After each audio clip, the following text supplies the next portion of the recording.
संसार की सारी समस्याओं का समाधान श्रीमद् भगवत गीता सार के द्वारा होती है। प्रिय दर्शकों, स्वागत है आप लोगों का YouTube प्रभाष ज्ञान दर्पण चैनल में। हम लेकर के आए हैं बहुत ही मार्मिक और ज्ञानवर्धक बातें जो श्रीमद् भगवत गीता सार के द्वारा लेकर के मैं आप लोगों के पास पुनः उपस्थित इस वीडियो के द्वारा हुआ हूँ। जो श्रीमद् भगवत गीता का पूरा ज्ञान कुछ ही क्षणों में आप प्राप्त कर सकते हैं। तो आइए इस वीडियो को आरंभ करते हैं। इस वीडियो को आरंभ करने से पहले एक निवेदन है कि अभी तक यदि आप हमारे वीडियो को लाइक और चैनल को सब्सक्राइब नहीं किए हैं, कृपया वीडियो को लाइक कर चैनल को सब्सक्राइब जरूर कर लीजिएगा और आने वाले वीडियो को प्राप्त करने के लिए बेल आइकॉन भी जरूर दबाइएगा। तो आइए श्रीमद् भगवत गीता के पास आपके हर प्रश्नों का उत्तर, चाहे आपकी कोई भी परेशानी हो, कोई भी इच्छा हो, श्रीमद् भगवत गीता आपके हर प्रश्न का उत्तर देती है, आपकी हर समस्या का हल देती है। चाहे वह परेशानी आपके मन की हो या धन की हो या आपके शरीर के हो या आपके रिश्तों की हो, आपको अपनी हर समस्या का उत्तर श्रीमद् भगवत गीता में जरूर मिलेगा।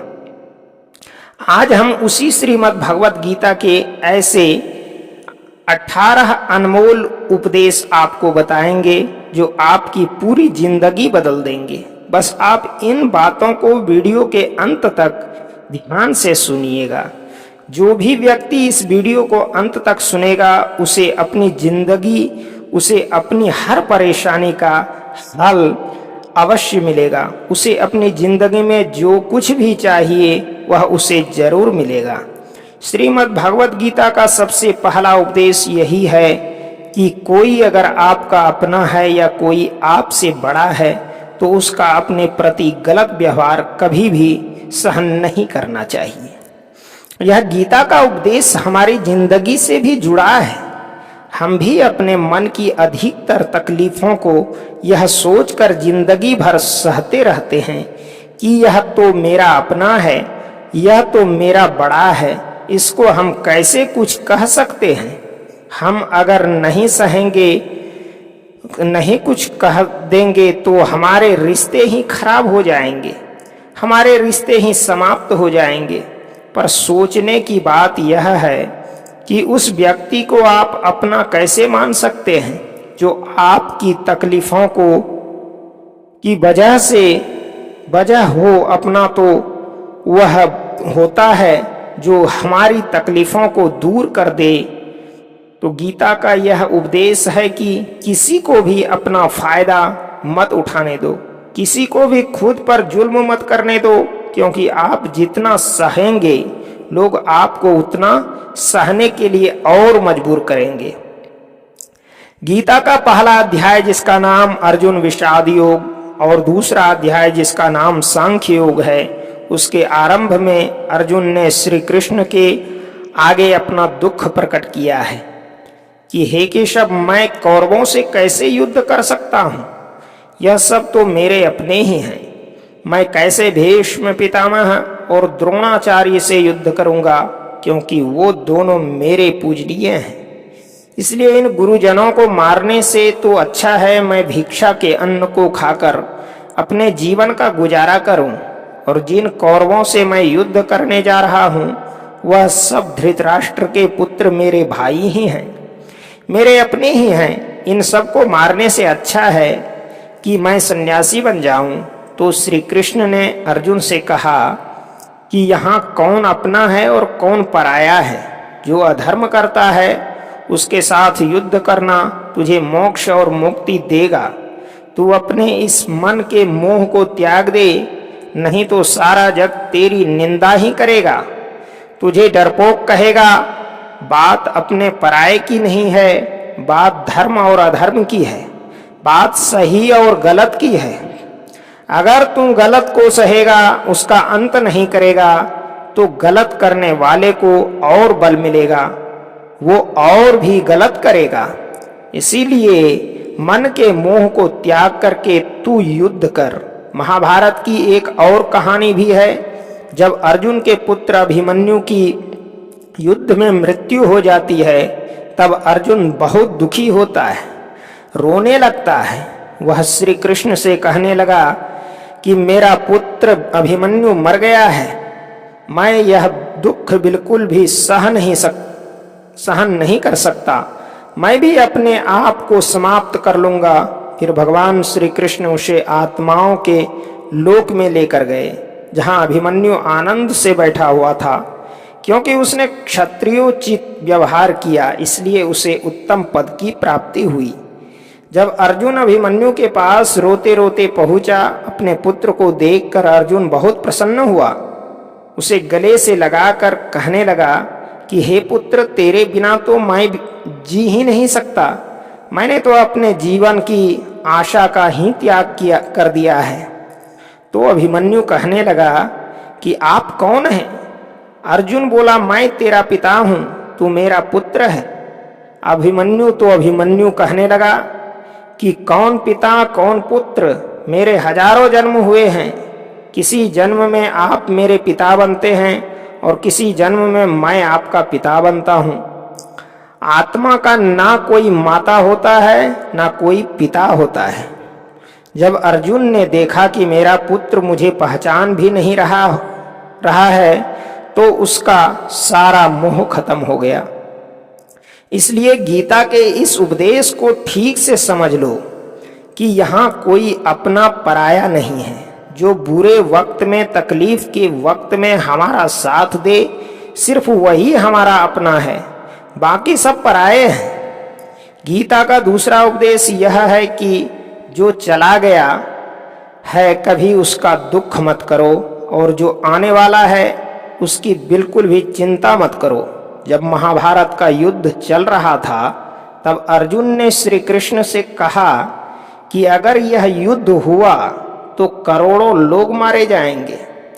जो सैनिक और योद्धा इस युद्ध में मारे जाएंगे उनकी स्त्रियों का क्या होगा, समाज कैसे आगे बढ़ेगा? और भी बहुत सी बातें अर्जुन ने विस्तार से कही है। तो भगवान श्री कृष्ण ने कहा, अशोचा नन्व सोचस्तम प्रज्ञावादांश्च भाससे न गतासुंश्च नानुशोचन्ति पंडिताः।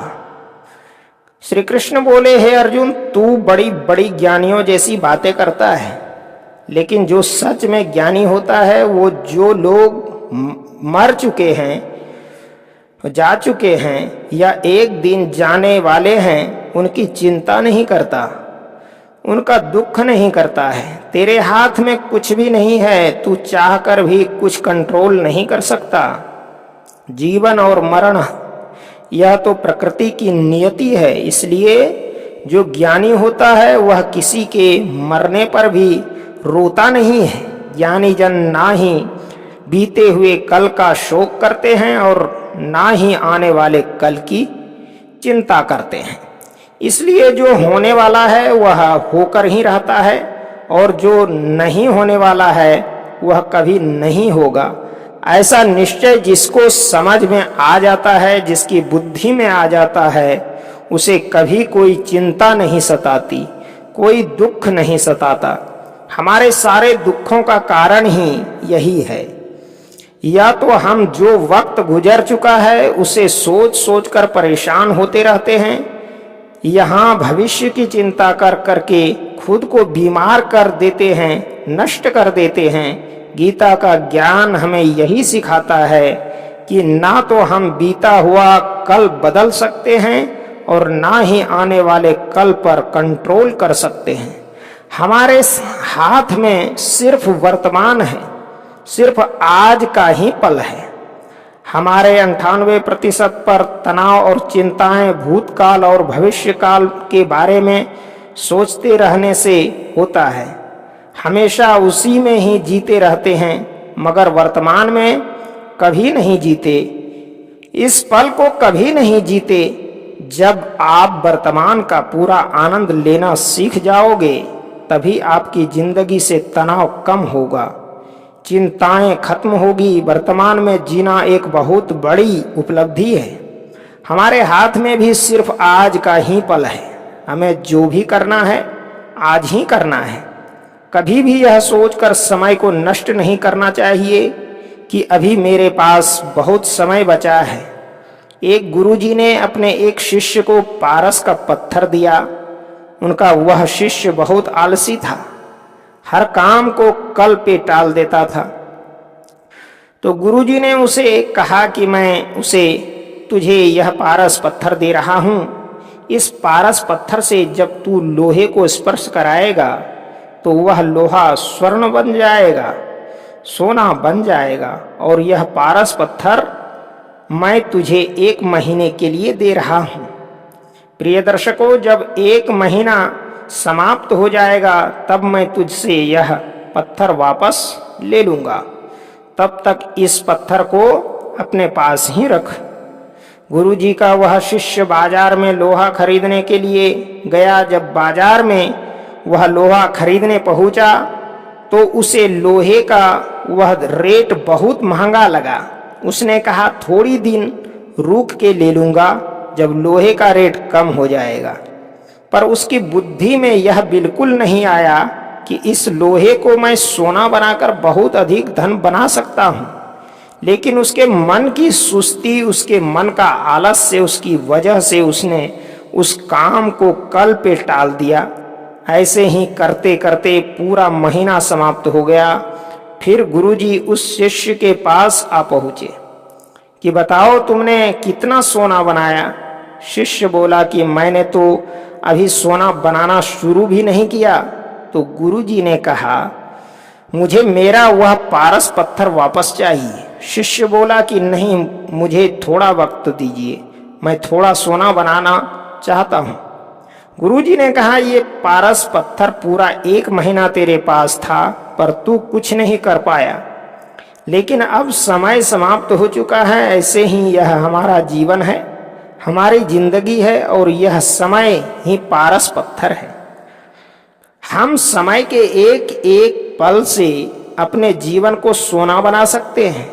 लेकिन हमें यह लगता है कि हमारे पास बहुत समय बचा है। चाहे एक दिन जिंदगी को जी लेंगे, एक दिन जिंदगी में खुश हो जाएंगे, लेकिन वह दिन कभी नहीं आता और हम जिंदगी भर भागते रहते हैं, चिंता करते रहते हैं, दुखी होते रहते हैं। लेकिन जिंदगी को जीना, खुश रहना हम भूल जाते हैं। इसलिए गीता का ज्ञान हमें यह सिखाता है कि आप आज मैं जीना सीखो, इस पल में जीना सीखो। गीता का तीसरा उपदेश यह है कि मौत से डरना बिल्कुल व्यर्थ है। श्री कृष्ण ने गीता में कहा है यह संसार मृत्युलोक है, जिसका भी जन्म हुआ है वह एक दिन जरूर मर जाएगा। जिसका आरंभ हुआ है उसका अंत अवश्य होगा। हम इसे रोक नहीं सकते। जैसे हम रोज कपड़े बदलते हैं वैसे ही हमारी आत्मा नया शरीर धारण करती है। मृत्यु सिर्फ इस जीवन का एक नया आरंभ है, इस जीवन का अंत नहीं है।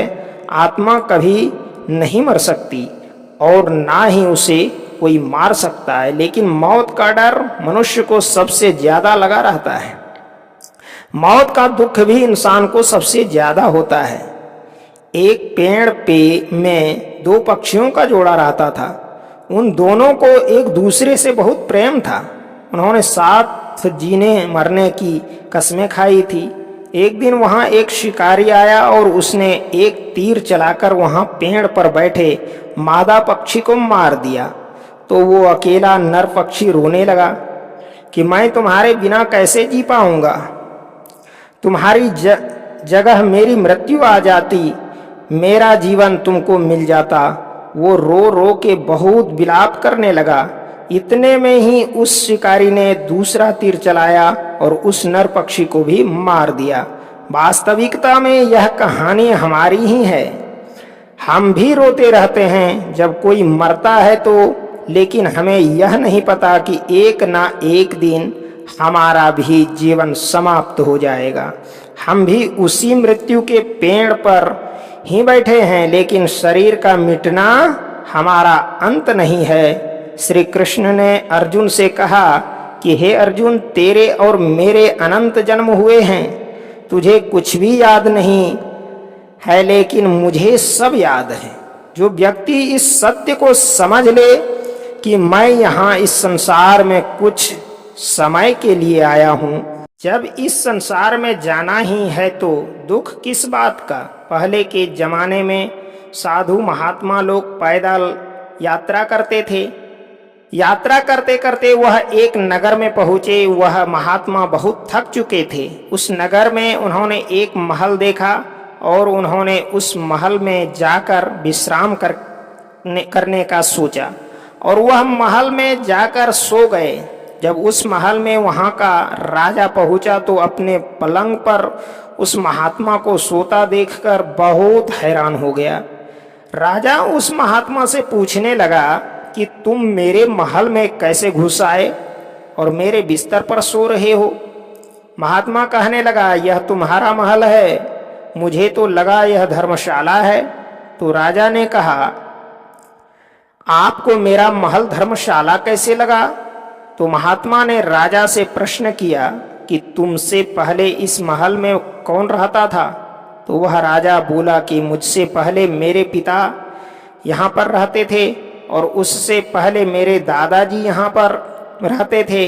तो महात्मा ने फिर प्रश्न किया कि क्या तुम इस महल में हमेशा रहोगे या तुम्हारे बाद कोई और रहेगा। तो राजा कहने लगा कि मेरे बाद मेरा पुत्र इस महल में रहेगा। तो महात्मा राजा से कहने लगे कि जिस जगह पर रहने वाले बार बार बदल जाते हो उसे घर कैसे कह सकते हो। वह तो धर्मशाला ही है। इसलिए तेरे महल को धर्मशाला समझकर मैं इसमें रात बिताने के लिए आ गया। धर्मशाला जान जग को जीव सब मेहमान है, मोह किससे मत करो, सब स्वप्न का सामान है। यदि हम भी इस बात को समझ लें कि हम यहाँ कुछ समय के लिए आए हैं, आनंद करने के लिए आए हैं, खुश रहने के लिए आए हैं, तो हमारे सारे दुख ही समाप्त हो जाए। जब हम अपना मोह यहाँ जमा लेते हैं, अपना दावा यहाँ जमा लेते हैं कि यह मेरा है, इसे मैं छोड़ नहीं सकता, इसके बिना मैं जी नहीं सकता, तो हमारा जीवन दुखों से भर जाता है।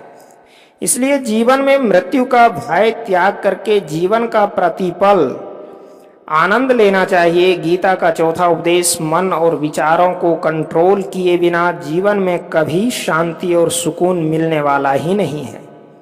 अर्जुन ने श्री कृष्ण से कहा कि मेरा मन सही गलत सब कुछ जानता है, फिर भी मेरे विचार और मेरा मन मुझसे कंट्रोल नहीं होता।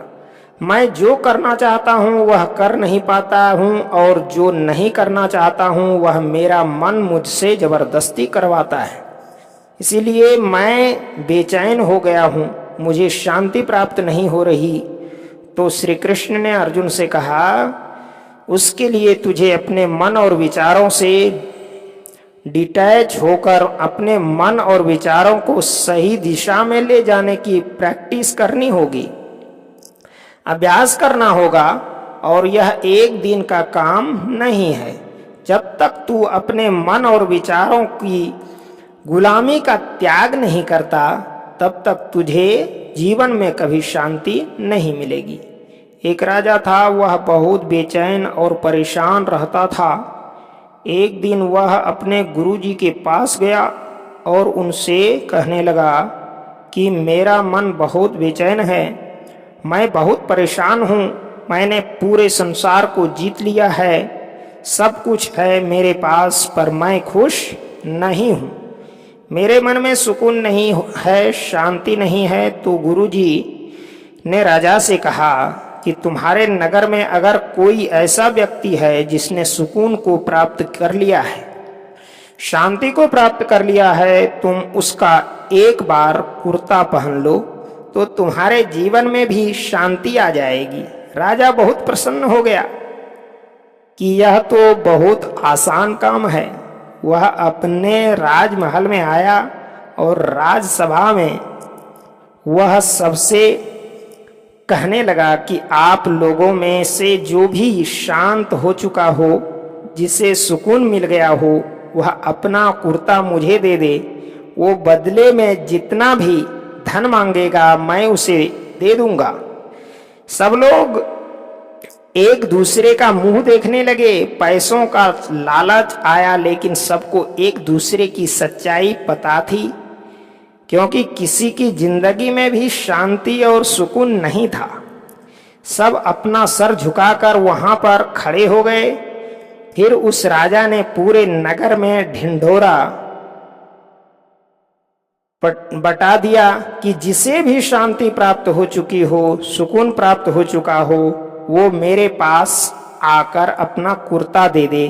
वो जितना कहेगा उसे उतना ही धन दिया जाएगा। लेकिन एक भी व्यक्ति ऐसा नहीं मिला जिसे शांति प्राप्त हो चुकी हो। वास्तविकता में जब कोई मरता है तब हम कहते हैं कि वो फलां व्यक्ति आज शांत हो गया। कभी किसी जिंदा इंसान के लिए नहीं सुना कि एक जीता जागता इंसान शांत हो गया है। राजा के सैनिक पूरे शहर में ढूंढते रहे, फिर उन्हें पेड़ के नीचे एक महात्मा तपस्या करता दिखा, जिसके चेहरे पर एक शांति थी, सुकून था। वो सैनिक उस महात्मा के पास आकर पूछने लगे कि क्या आपने शांति प्राप्त कर ली है, सुकून प्राप्त कर लिया है? महात्मा ने कहा, मैं पूरी तरह से शांत हूं। तो सैनिक उसे राजा के पास ले आए। राजा ने उस महात्मा से प्रश्न किया कि क्या आपको शांति और सुकून प्राप्त हो चुके हैं? वह महात्मा कहने लगे, महाराज, मैं पूरी तरह से शांत हूं, मुझे कोई चिंता नहीं, मुझे किसी चीज की लालच नहीं, मुझे कोई इच्छा नहीं है। तो राजा भी बहुत प्रसन्न हो गए कि आखिर वह व्यक्ति फिर ही मिल ही गया जिसे शांति की प्राप्ति हो चुकी है, इसे सुकून प्राप्त हो चुका है। तो राजा उस महात्मा से कहने लगे कि हे महात्मा, आप कृपया करके अपना कुर्ता मुझे दे दीजिए। बदले में आप जो मांगेंगे मैं आपको दे दूंगा। वह महात्मा कहने लगे कि महाराज, सुकून और शांति तो मुझे मिल चुके हैं, लेकिन क्या करूं, मेरे पास कुर्ता ही नहीं है पहनने के लिए जो मैं आपको दे सकूं। जब राजा ने उस महात्मा की यह बात सुनी कि इस महात्मा के पास कुर्ता भी नहीं है पहनने के लिए, उसके बाद भी ये महात्मा एकदम शांत है, इसके जीवन में सुकून है। मैं सारी जिंदगी धन को जोड़ने में लगा रहा, दुनिया जीतने में लगा रहा, लेकिन मुझे शांति नहीं मिली, सुकून नहीं मिला, क्योंकि शांति और सुकून बाहर की चीज नहीं है, अपने भीतर की चीज है। इसलिए जब तक कोई व्यक्ति अपने मन और विचारों को कंट्रोल नहीं करता, तब तक उसके जीवन में सुकून और शांति नहीं आती। और गीता का उपदेश हमें यही सिखाता है कि जीवन में शांति चाहिए तो मन को शांत करना सीखो। गीता का 5वां उपदेश यह है कि वासना, क्रोध और लालच सर्वनाश का कारण है, नरक का द्वार है। जिस भी मनुष्य में ये 3 अवगुण होते हैं, वो हमेशा दूसरों को दुख पहुंचाकर अपने ही सुख और स्वार्थ की पूर्ति करता रहता है। किसी भी चीज की हद से ज्यादा वासना करना और क्रोधी स्वभाव होना और मन में लालच होना उसके जीवन के सुख को समाप्त कर देते हैं, उसके सारे रिश्तों में जहर भर देते हैं। इन्हें नरक का द्वार इसलिए कहा गया है क्योंकि जिस इंसान में अत्यधिक क्रोध है, लालच है, वासना है, उसका पूरा जीवन जहर से भर जाता है। उसको मरने के बाद नहीं जीते जी यहीं पर नरक का दर्शन होता है। गीता का 6वां उपदेश यह है कि सब भगवान के ही हैं, कोई छोटा बड़ा नहीं है, सब एक परब्रह्म परमात्मा के अलग अलग रूप और नाम हैं। श्री कृष्ण ने गीता के 10वें अध्याय विभूति योग में बताया है कि जितने भी जगत के देवी देवता हैं वो सब मेरी ही विभूति हैं। मैं ही शिव हूँ, मैं ही इंद्र हूँ, मैं ही यक्ष राज कुबेर भी हूँ, मैं ही अग्निदेव हूँ, देवताओं के गुरु बृहस्पति भी मैं हूँ। समुद्र भी मैं ही हूँ, अक्षरों में ओम भी मैं ही हूँ, काल का महाकाल भी मैं ही हूँ, सारे जगत का नाश, उत्पत्ति और पालन करने वाला भी मैं ही हूँ। श्री कृष्ण ने अर्जुन से कहा कि मेरी विभूतियों का कोई अंत नहीं है, इसलिए सब भगवान, सब नाम, सब देवता मेरे ही रूप हैं। इसलिए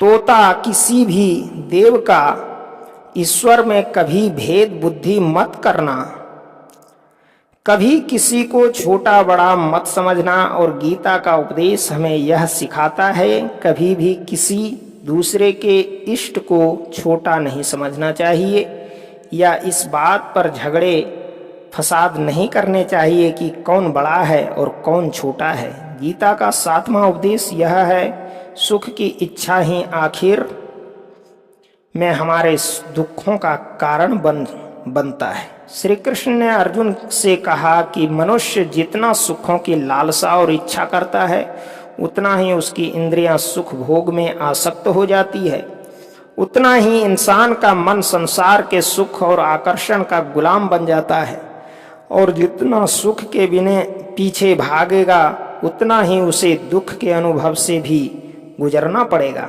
क्योंकि यह संसार का नियम ही है, जो चीजें शुरू में मन को बहुत आकर्षित करती है, बाद में बहुत दुख देती है, और जो चीजें शुरू में मुश्किल लगती है, कठिन लगती है, बाद में हमें बहुत काम आती है।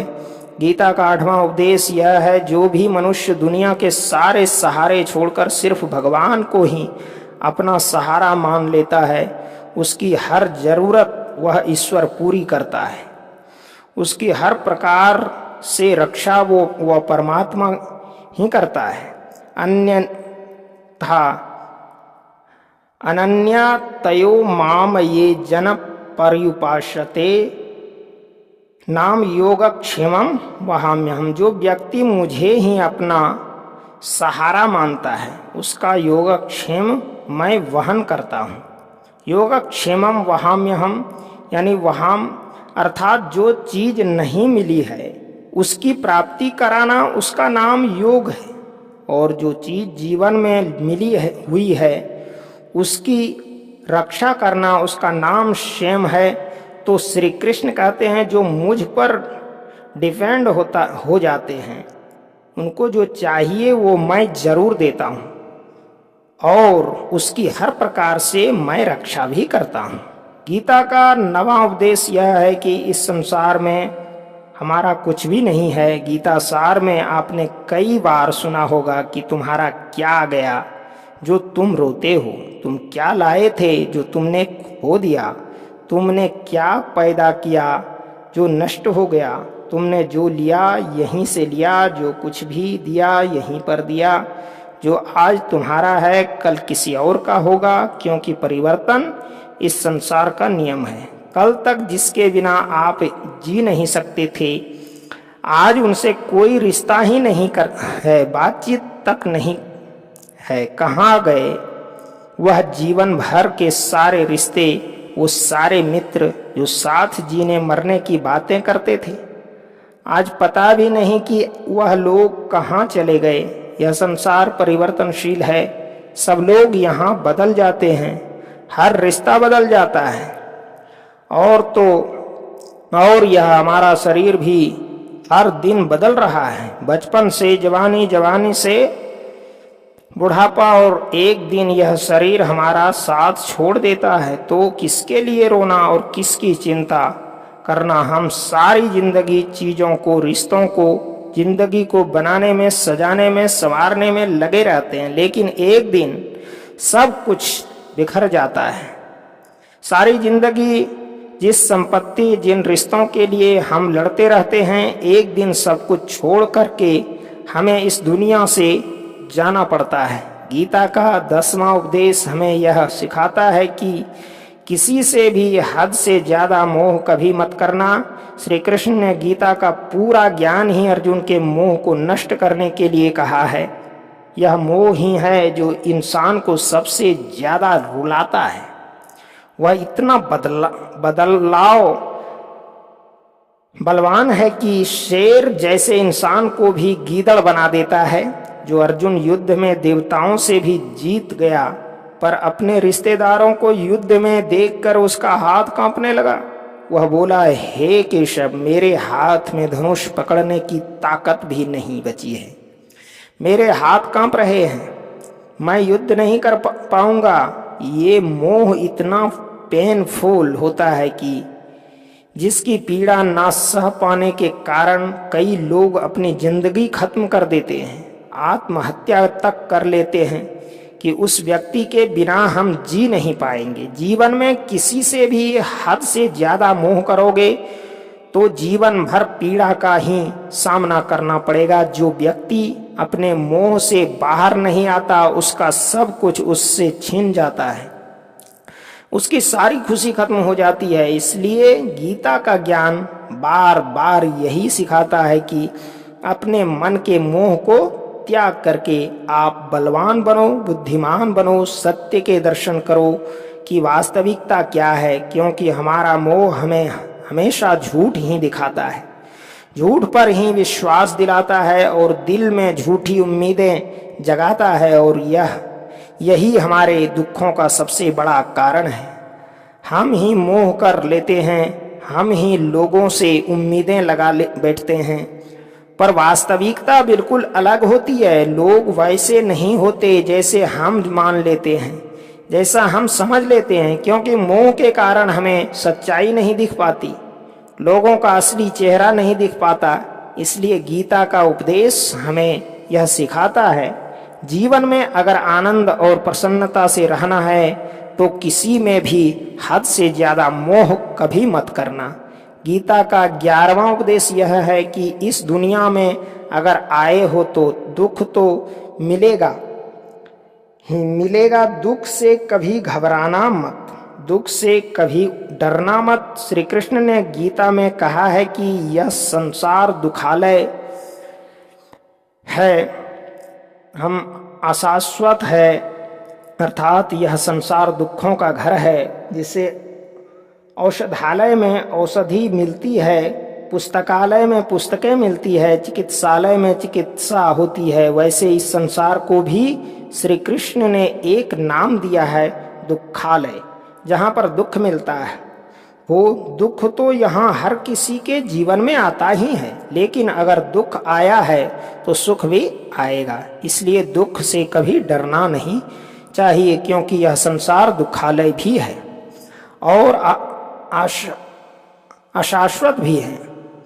अशाश्वत का मतलब यही होता है कि यहाँ परमानेंट कुछ भी नहीं है, यहाँ सब कुछ बदल जाता है, दुख सुख में बदल जाता है और सुख दुख में बदल जाता है, सम्मान अपमान में और अपमान सम्मान में बदल जाता है, खुशी दर्द में और दर्द खुशी में कभी भी बदल जाती है, जीत हार में और हार जीत में। यहाँ कभी भी कुछ भी बदल सकता है, कुछ भी परमानेंट नहीं है, ना ही हम परमानेंट हैं, ना ही हमसे जुड़ी कोई चीज यहाँ पर परमानेंट है, क्योंकि यह संसार अशाश्वत है। यहाँ सब कुछ बदलने वाला है, यहाँ कुछ भी परमानेंट नहीं रहेगा।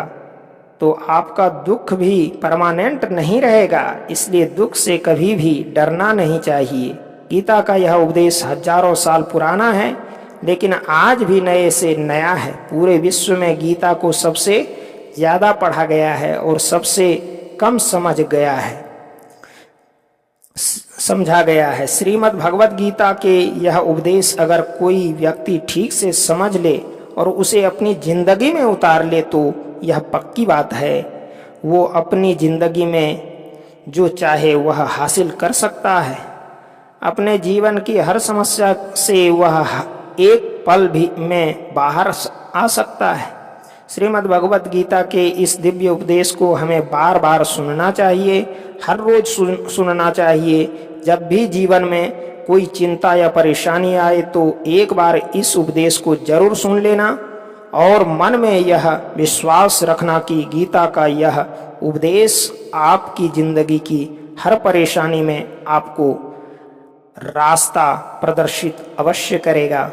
तो वीडियो पसंद आए तो कृपया वीडियो को लाइक कर चैनल को सब्सक्राइब जरूर कीजिएगा और बेल आइकॉन दबाकर इसी प्रकार का सुंदर प्रसंग को सुनने के लिए बेल आइकॉन जरूर दबाइएगा। मिलते हैं अगली वीडियो में।